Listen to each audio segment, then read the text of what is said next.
y les voy a decir por qué. Se las voy a adelantar. Todavía no existe la Iglesia Católica. Bueno, una de las razones es que creemos o creen algunos que los padres apostólicos les suena algo sumamente católico. Y los católicos como que los abrazaron, los hicieron suyos y de nadie más. Y alguien se lo creyó. Se lo creyó. No. Los padres apostólicos son aquellos que recibieron, bueno, les estoy diciendo, discípulos de Juan. Clemente de Roma aparece en la Biblia. Pablo habla de Clemente como colaborador suyo. Entonces, imagínense nada más, si no necesitamos conocer la vida de estos personajes. Tenemos que conocerla. Es muy importante, o vas a tener un hueco de 1000 años en tu conocimiento de cómo se transmitió la Biblia. Entonces son estos líderes de la iglesia quienes inician ese proceso, esa depuración entre los escritos que sí venían de la enseñanza cristiana y aquellos que ya se estaban alterando, que ya se estaban desviando, que no eran correctos o que no eran exactos. En este contexto se dan escritos increíbles como la Didaché o la Didaché, que ya recibieron, tuvieron que haber recibido un material complementario, una información muy general de lo que es la Didaché, que también la tenemos que conocer. Aquí la tengo. Fíjense, ¿qué es la Didaché? La Didaché pues es nada más y nada menos que el primer intento de hacer un manual, una instrucción para todas las iglesias cristianas. Es muy chiquitito y es del primer siglo. La Didaché se escribió incluso primero que muchos libros del Nuevo Testamento. Y aquí viene, por ejemplo, verdades tremendas como el hecho de que la iglesia cristiana ya se reunía en domingo. Porque hay quien dice, a ver, llaman en la Biblia, además de que sí viene en la Biblia, pero no quiere decir eso, no exactamente. Bueno, en la Didaché está muy claro.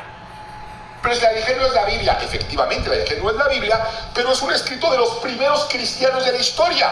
Entonces, imagínate yo a quién le voy a hacer caso. Si a un cristiano que fue discípulo de Ignacio, que fue discípulo de Juan, o a un cristiano del siglo XX o del siglo XVII, ¿se dan cuenta cómo empiezan a tener estos escritos, incluso extrabíblicos, autoridad si entendemos de dónde vienen y en qué tiempo están?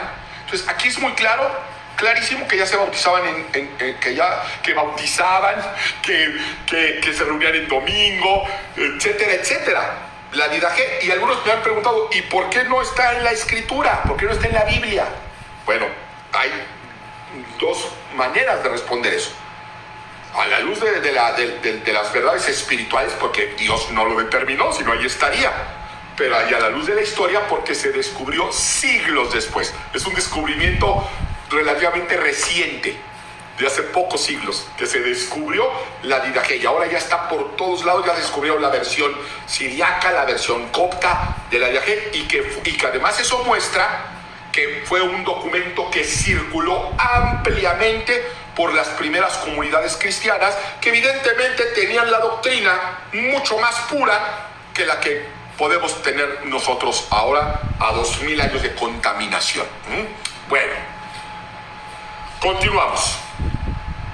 Vámonos a nuestra línea de tiempo. Ahora ya vamos a avanzar otro siglo más. Están ya estos padres de la iglesia. Oye, que tengo una duda. Ve con nuestra autoridad. Pues vas con tu autoridad, y tu autoridad decía, déjame preguntarle. Hay alguien que puede tener más claro esto, y eran estos padres apostólicos. De ahí viene el pater pastor. El pastor, cada iglesia tenía su pastor, y había unos padres de esos pastores. Del pater pastor va a venir la palabra papa. Pero en ese momento, y es importante que lo entiendas, a todos se les llamaba pater pastor, bueno, a todos los que tenían esta autoridad. No había uno que gobernara sobre todos. Las iglesias eran independientes, aunque entre ellos reconocían que había unas más cercanas a la doctrina que las últimas. Y entonces se ayudaban y se complementaban entre ellos. Y de ahí viene pues este concepto de pater pastor. No existía todavía el concepto de papa como nosotros lo tenemos. Si nos apuramos y no nos atoramos, vamos a llegar hoy ahí. Por eso esta lección es muy importante. Pero ¿qué sucede? Estamos hablando de los escritos, de lo que va a terminar siendo bíblico y de lo que va a terminar siendo canónico y de lo que no.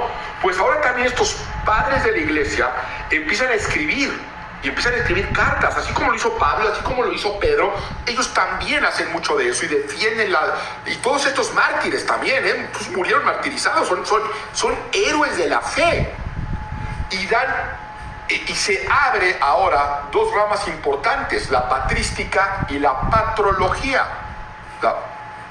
que es el estudio de lo que ellos escribieron, de sus cartas o de sus biografías. Esa es la diferencia entre la patrística y la patrología, ¿de acuerdo?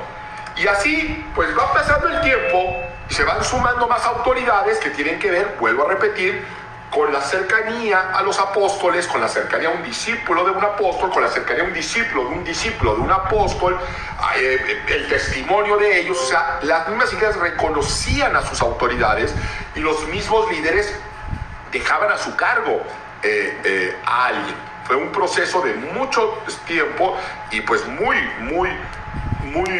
claro para los fieles.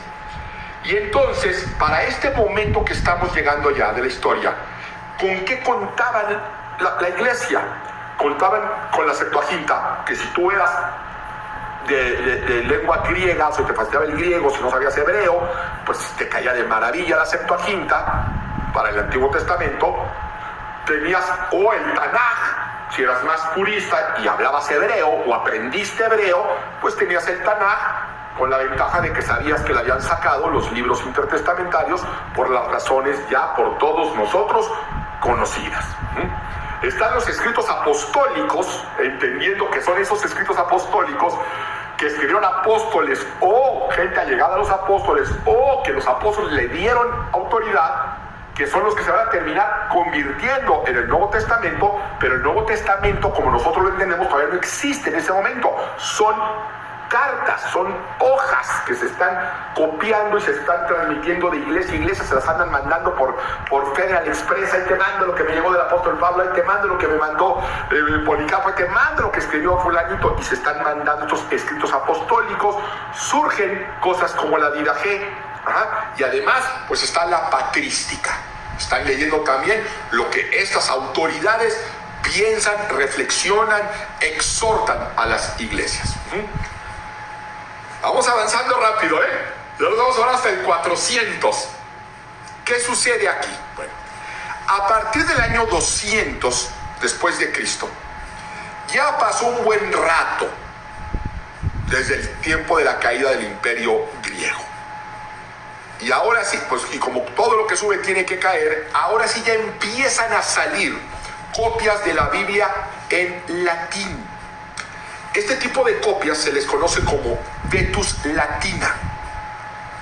No fue un ejercicio muy pulcro, no fue un ejercicio único, no fue muy cuidadoso, pero ya empiezan a salir estos escritos en latín, de los cuales tenemos nosotros ya constancia.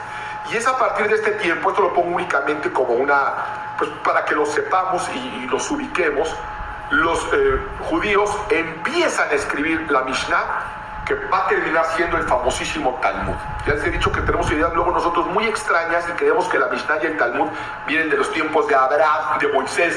No, se empezó a hacer en el 200 después de Cristo. Es decir, el Nuevo Testamento ya tenía un siglo de haberse escrito cuando el Talmud todavía ni existía. Y fíjense, y hoy es un escrito toral para los judíos. Se dan cuenta cómo luego tenemos ideas equivocadas, y no terminará de consolidarse hasta 300 años después, Pero bueno, aquí pasa algo importantísimo. Entra un personaje de lo cual se habla mucho y lamentablemente mucho de lo que se dice la verdad es que no es correcto. El emperador Constantino I. ¿Sí? En el 313, en el albor de este siglo, 313, él da un edicto, el edicto de Milán. Hay que entender que lo que va a hacer Constantino no es lo que todo el mundo anda diciendo ahí por internet, que es una tremenda ignorancia, que él fundó el cristianismo como religión oficial del imperio. Eso no lo hizo Constantino. Constantino lo que va a hacer es detener la persecución a los cristianos. Y no solamente a los cristianos, realmente lo que va a hacer Constantino es otorgar libertad religiosa, libertad de credo. Eso es lo que va a hacer Constantino. Se le adjudican muchas cosas a Constantino que Constantino no hizo. Tiene una vida interesante, hay muchas cosas muy extrañas con Constantino, pero para efectos del curso y de que estamos viendo cómo se transmitió la Biblia, lo que va a tener un tremendo impacto es que este emperador va a decir: a partir de ahora en el Imperio Romano, cualquier persona puede creer lo que quiera creer y se les van a respetar sus creencias.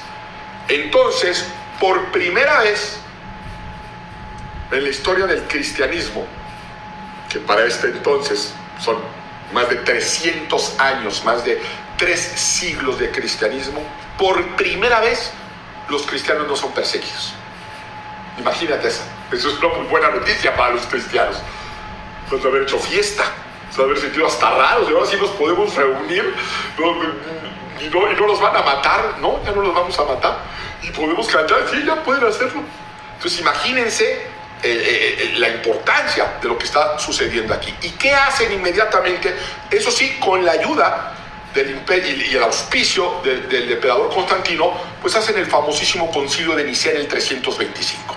En el 313 sale el edicto de Milán. En el 325 todos los cristianos, todas las autoridades se reúnen por primera vez en la historia, desde los tiempos apostólicos, desde el libro de Hechos, se pueden reunir. ¿Y para qué se reúnen? Pues primero para saludarse, segunda para felicitarse, y en tercera para decir, bueno, a ver, ¿y cómo estamos? ¿Qué, en doctrina? ¿Qué estamos haciendo?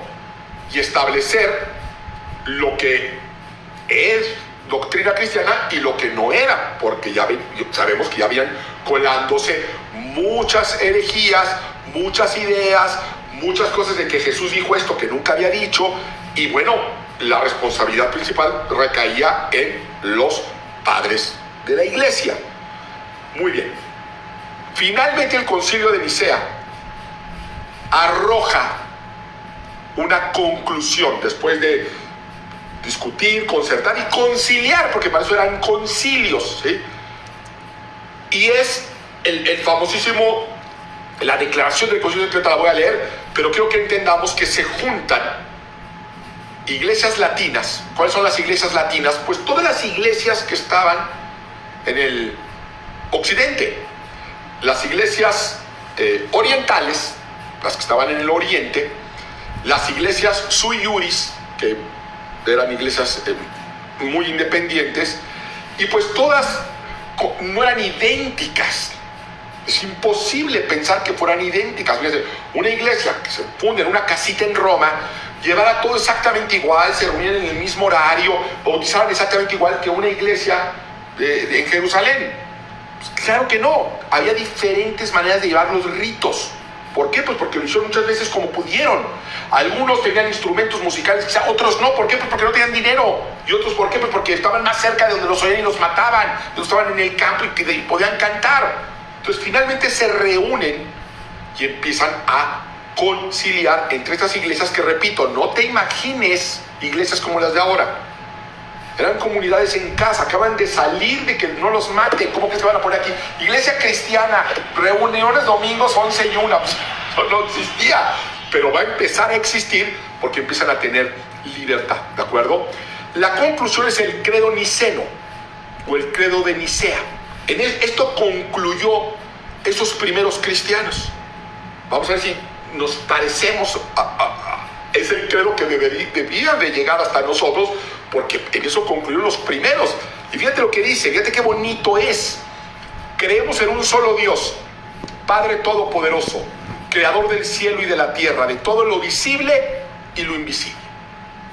Y en un solo Señor, Jesucristo, el unigénito de Dios, nacido del Padre antes de todos los siglos, luz de luz, Dios verdadero de Dios verdadero, engendrado, no creado, consustancial con el Padre, por quien todo fue hecho, que por nosotros los hombres y por nuestra salvación bajó del cielo y se encarnó por obra del Espíritu Santo y de María la Virgen y se hizo hombre, por nuestra causa fue crucificado. en tiempo de Poncio Pilato, y padeció y fue sepultado y resucitó al tercer día según las Escrituras, y subió al cielo y está sentado a la derecha del Padre, y de nuevo vendrá con gloria para juzgar a vivos y muertos, y su reino no tendrá fin. Y en el Espíritu Santo, es decir, creemos en un solo Dios, creemos en Jesús y creemos en el Espíritu Santo, Señor y dador de vida, que procede del Padre, que con el Padre y el Hijo recibe una misma adoración y gloria, que habló por los profetas. Y en una iglesia santa, universal y apostólica, confesamos un solo bautismo para la remisión de los pecados, esperamos la resurrección de los muertos y la vida del mundo futuro. Amén. Ese es el credo de Nicea. Y yo creo que cualquier cristiano debe estar de acuerdo con este credo. Todas las demás cosas que luego van a surgir, que nos van a dividir, no están en el credo de Nicea. Son cosas que vamos a entender en qué momento empezaron a entrar. Y aquí hay una cosa que es bien importante. En la parte final puse ahí universal, no lo puse yo, así es el credo de Nicea, con mayúsculas. Lo puse porque quiero llamar tu atención ahí para que entendamos cómo luego se toman ciertas cosas y se les quiere dar cierta exclusividad o cierta atribución que no la tuvieron en su origen. Lo que dice el credo de Nicea original es: y en una iglesia santa, católica y apostólica. Pero lo dice de esa forma por el lenguaje. Católico significa universal. Para nosotros católicos, somos católicos, nos imaginamos a la iglesia que tiene su sede en Vaticano, en Roma. Eso no existía en ese momento, no existía ni siquiera el Vaticano, no existía ni siquiera la figura de Papa. Y eso se los digo para que lo sepan, tanto ustedes como nuestros hermanos católicos que nos pueden estar escuchando. Cuando el credo dice una iglesia santa, católica, dice universal. Si quieren usar entonces el término católico, entonces que lo digan todo en griego para que tenga sentido, porque si no se puede estar queriendo poner un énfasis donde no va ese énfasis, ¿de acuerdo? Y efectivamente yo estoy de acuerdo en que la iglesia de Cristo es santa, es universal y es apostólica, por las cosas que estamos viendo, ¿de acuerdo? Muy bien, regresamos a nuestra línea de tiempo. Ahí está ya, Concilio de Nicea en el 325. Y aquí sucede algo bien importante. Las iglesias se empiezan a organizar. Y empiezan, quizá como lo hacen algunas iglesias hoy en día, diciendo: ¿sabes qué? ¿Por qué no hacemos este evento juntos? Vamos a hacer un congreso de jóvenes, pero pues no me alcanzan los recursos. ¿Por qué no nos juntamos 3 o 4 iglesias? Sale y se juntan. Y entonces empiezan a juntarse entre ellas, pues para ser más eficaces. Las latinas empiezan a tenían cosas en común, las orientales tenían otras cosas en común, las sui juris dicen: no, yo hago mis eventitos solos. Todavía hay iglesias así, que les invitan a hacer esto, no, yo hago solo, no, mi pastor no le gusta, está bien, bueno, ni modo. Iglesias totalmente independientes que les gusta trabajar solas, otras empiezan a trabajar en conjunto. Eso fue parte de de esas posibilidades que se abrieron con el concilio de Nicea y la libertad religiosa. Empiezan a surgir libros apócrifos, pero ahora del Nuevo Testamento, ya vimos los libros intertestamentarios. Este fenómeno empieza a darse nuevamente, pero se tenía perfectamente claro y muy identificado, además con la experiencia de los libros intertestamentarios, eliminarlos desde el principio para que no causaran mayor confusión. Finalmente había variedad de opinión acerca de cuáles escritos finalmente iban a ser autoritativos o no. Y por esta razón, algunos líderes cristianos empezaron a preocuparse de que ideas, conceptos heréticos, se les empezara a dar un peso que no tenían. Entonces empiezan a decir: bueno, ¿cuáles son los autoritativos? ¿Cuáles no? Y había una necesidad de que quedara claramente establecido, porque hubo episodios muy complicados como las enseñanzas de Marción, que él fue un líder, pero que pues estaba medio se le botó la canica, porque, ojo, ha habido líderes buenos y ha habido líderes malos. Eso hay que entenderlo y por eso hay que estudiarlos.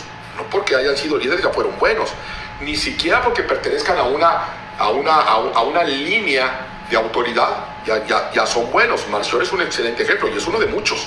Él rechazó todo el Antiguo Testamento y rechazó prácticamente todo el Nuevo Testamento y crea una nueva versión. Entonces, ¿qué pasa? Pues empieza a decir: no, esto no puede ser. Ahora, ¿cómo? Y esto es muy importante. ¿Cómo se estableció el canon del Nuevo Testamento? ¿Quién dijo esto es palabra de Dios? Y todos dijeron, sí, sí es palabra de Dios. Hay muchas ideas equivocadas al respecto. Una de las más permeadas es decir que el Papa Dámaso I dijo esto es palabra de Dios. Eso no es verdad y se demuestra históricamente con una facilidad asombrosa. Atanasio, obispo de Alejandría, décadas antes de Dámaso, escribe una carta el 7 de enero del 367 después de Cristo. Él escribe una carta a las iglesias y en esta carta, donde está hablando de este problema que se están introduciendo ideas heréticas, escritos que pues, nada que ver, menciona 27 libros del Nuevo Testamento como los libros que la iglesia reconocía como autoritativos. Esa lista que se encuentra en la carta de Atanasio son los mismos 27 libros que se encuentran en toda Biblia cristiana del Nuevo Testamento. Entonces, ¿qué va a decir? Ah, entonces Atanasio fue el que dijo no. La carta de Atanasio es el registro más antiguo que tenemos con una lista del Nuevo Testamento como la conocemos hoy. Pero él no fue el que dijo, yo digo porque Dios me está diciendo a mí y yo soy obispo de Alejandría y por ser obispo de Alejandría tengo primacía sobre todos los obispos del universo. No, el único que escribió los registró como algo que la iglesia, el consenso general de creyentes reconocía.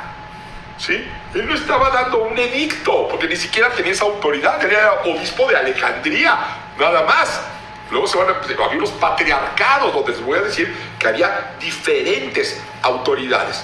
Pero lo maravilloso que tenemos nosotros hoy por hoy, y esto es espectacular, tenemos un registro histórico que demuestra que de una forma maravillosa el pueblo de Dios siempre supo cuáles libros eran palabra de Dios y no se necesitó una persona para que dijera, porque yo lo digo, porque Dios me lo está diciendo a mí, esto, a partir de hoy. Sí es cierto que luego lo van a oficializar. La iglesia ortodoxa va a tener su momento y de hecho lo deja abierto. La iglesia católica va a tener un momento, van a ver cuánto fue siglos después, donde lo va a oficializar. Esto es palabra de Dios para nosotros. Pero que se diga que para el pueblo de Dios hubo un momento donde dijeron, mira, no lo sabía. Entonces, no, siempre lo supo. No quiero ya entrar en el tema espiritual, que el Espíritu Santo pues siempre nos va a guiar finalmente a toda verdad, porque este es un curso de corte académico. Pero finalmente ahí tenemos una prueba irrefutable de que antes de Dámaso la iglesia ya reconocía los 27 libros como autoritativos, a pesar de que no se habían empastado juntos jamás en la historia. ¿Ok? Muy bien. Entonces, veamos nuestra línea de tiempo. Ahí están las Vetus Latinas, el Edicto de Milán con Constantino I, el Concilio de Nicea en el 325. Empiezan las iglesias a organizarse. Esa organización inevitablemente va a terminar en ciertas jerarquías, preferencias, beneficios con el paso del tiempo. Y tenemos la famosísima, importantísima carta de Atanasio del 367, donde él menciona los 27 libros del Nuevo Testamento como los que el pueblo y la iglesia siempre reconoció. Y ahora sí,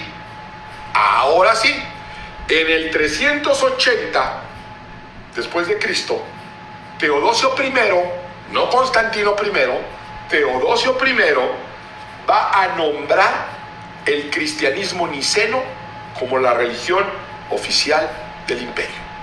Ahora sí llegó ese momento. Por primera vez en la historia, no solamente detienen ya la persecución y que cada quien crea lo que quiera, sino ahora sucede lo contrario. Ahora dicen, a partir de ahora, no ser cristiano será ilegal. No ser cristiano niceno se castigará severamente. Entonces se voltea la tortilla. Y esto es un cambio que va a traer muchas convulsiones por dos razones principales.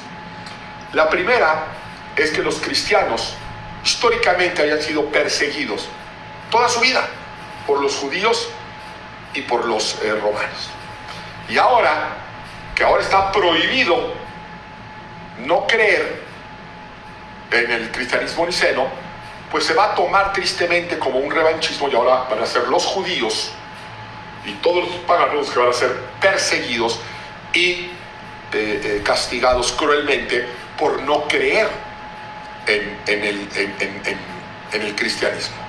Pero además va a dar lugar a otro fenómeno inevitable que va a tener repercusión en la religión. No así en la transmisión de los textos, y lo vamos a ver. Es algo que lo tienes que saber. Si yo soy pagano, si yo soy adorador